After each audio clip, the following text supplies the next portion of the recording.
sa pamamagitan ng isang memorandum lamang ng dating Secretary to the Mayor. Inalis ang processing ng business permit sa opisinang itinalaga ng batas na dapat na may saklaw nito. Alam po ba ninyo ang ginawa ng Secretary to the Mayor? Lumikha ng isang grupo under his watch upang siya ang mag-process ng business permit application sa lungsod ng Maynila. Dahil dito, marami tayong natanggap na reklamo ukol sa mabagal na proseso. Sa ating datos na nakuha, halos 1,000 new businesses application ang hindi na proseso. Napabayaan o pinabayaan? Ang masakit pa po nito, may ibang mga negosyanteng umalis at inilipat na lamang ang kanilang negosyo sa ibang syudad. Ang isa pang masakit na katotohanan, may mga negosyanteng hindi tumuloy ang kontratang pinasukan dahil sa katagalan ng pagpoproseso ng kanilang business permit. Napabayaan? Pinabayaan? Kaya sa ating mga mamumuhunan na nakikinig, nanonood, doon direktang mensahe ko sa ating mga negosyante. Pumanatag po kayo. Ibabalik natin sa Bureau of Permits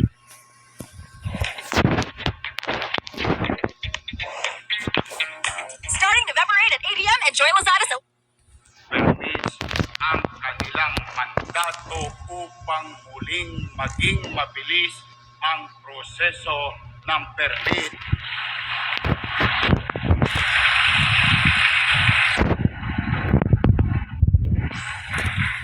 Saan ka ba naman nakakita?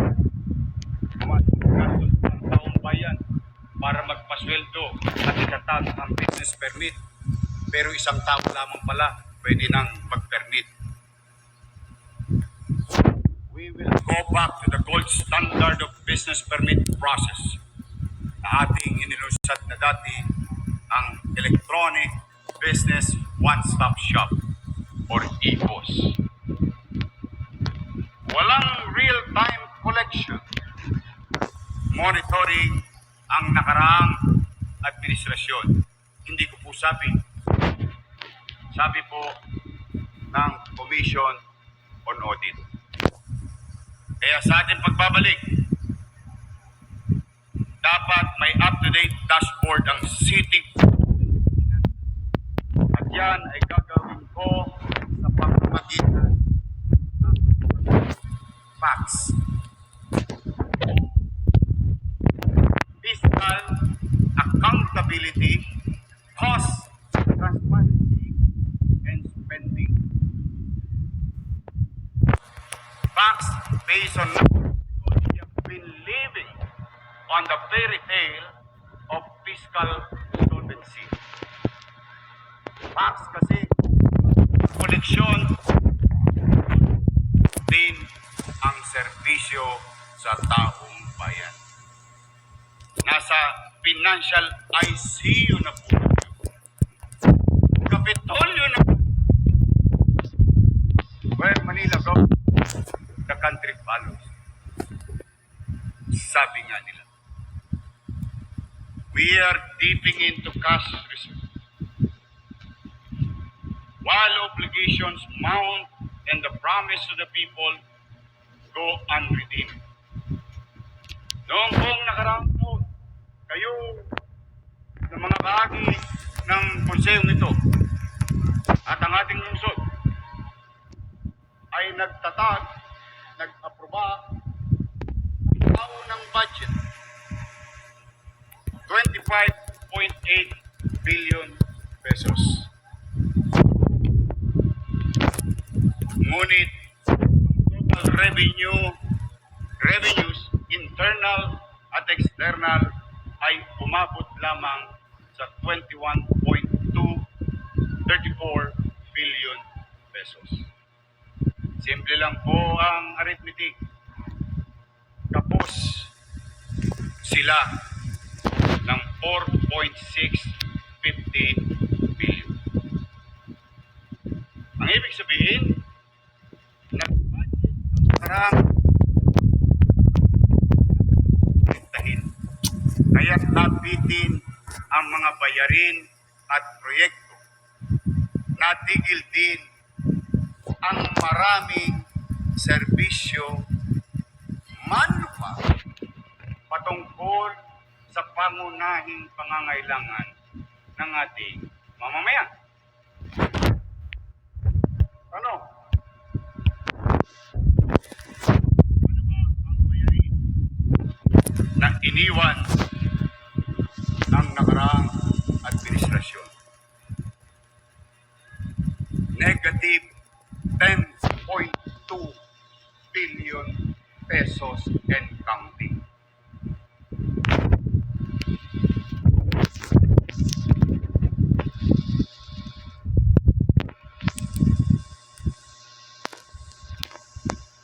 I hope some of you will realize what you have done, allowing such problem.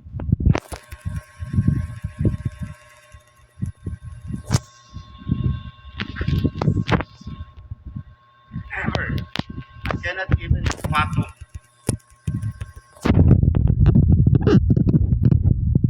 Hindi pa po kasama dyan ang utang sa BIR. Sa mga empleyado, nung ako'y nag-mayor, may kinararap akong suliranin ng mga kawani ng pamahalang lungsod ng Maynila, amounting to 300 million pesos sa GSIS. Di may iwasan ang stain sa germs everyday. Kaya dapat mag-Sunrox sa bawat laban. Up to 2 times ang linis ng stain sa germs kaysa detergent lang. Ang matalinis sa Sunrox. Linis na di kaya ng detergent lang. For some ability, we did convince GSIS that matter and gave us discount so that our co-workers did all retire and get their benefit. Sa mga City Hall employees, good luck sa inyo. Hindi ko pa sinama ang bagong utang, almost 200 million sa GSIS. At ang pinakamasakit dito, hindi po ito pera ni Lito Atienza, ni Vice Chief, o pera ko. Po ito pera ng taong bayan. Pera po itong pinagtrabahuan na ng mga empleyado ng pamahalaan. Ipadadala nyo na lang, hindi nyo pa pinadala, hindi ko malaman kung saan ninyo dinala. To give you a visual of what is 10.2 sa aking mga minamahal na senior citizen, ayan po, utang sa inyo.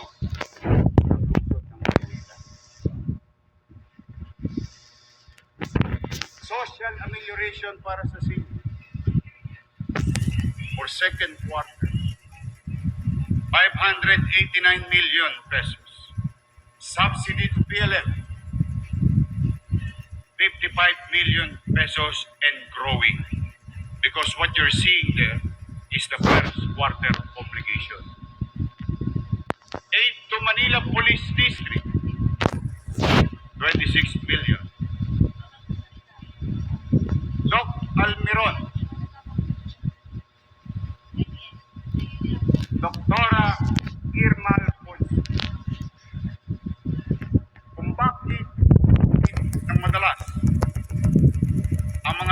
sugatin na walang gamot sa health center, walang gamot sa ospital. Ni Hiringgilya, halos hindi na magamit o magamit ng tao dahil wala. Sapagkat ang bayarin natin sa gamot alone, more than 2 billion pesos. Hindi pa na-content, hindi na nagbayad ng gamot, hindi pa nagbayad ng equipment, amounting to 995 million pesos. Pati dyan ito, sinuba ninyo. Security guard, sinuba ninyo. Kayo lamang ang marunong kumain ng kanin. 431 million pesos. At ang hindi ko maaro,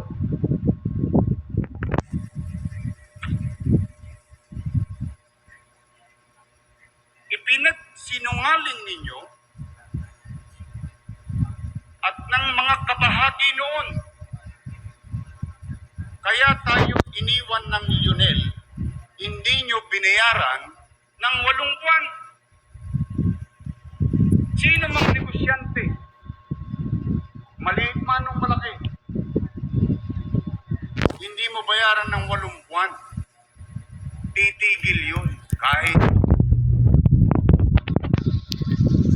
Now, today, the people of Manila, you will know sino ang tapat at true.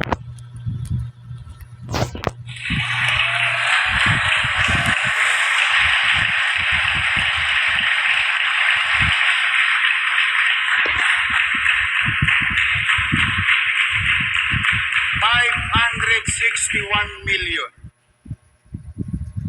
Ipinagsinungaling nyo din na sinabi nyo iniwan. Hindi po. Andyan ang dokumento. Nagpaalam ng Oktubre ang Lionel nang maayos. Bagaman hindi sila nababayaran, Morning rush, skipping breakfast because cooking takes too long. Eating breakfast, double-sided sandwich can equal delicious meals in minutes. Double-sided, non-stick, foldable design, sandwiches, pancake, BBQ equals 1 pod. 70 for positive reviews. Lazada next day delivery. Click the link and enjoy delicious breakfast.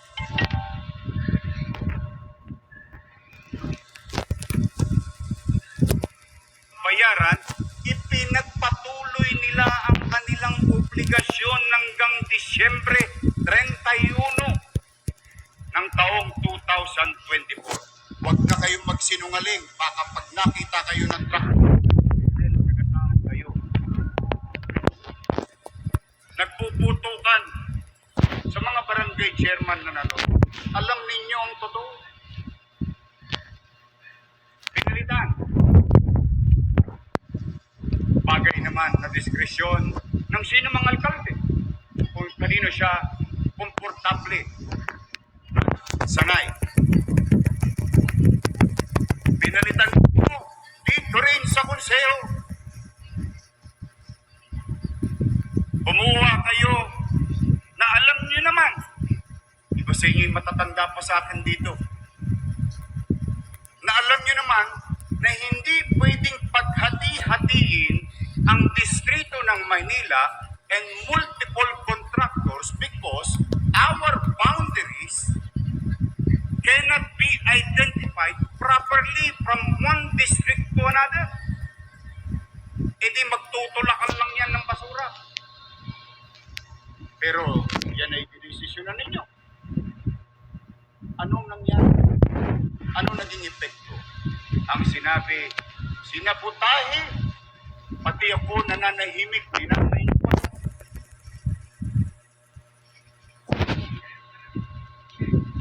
Sinaputahe.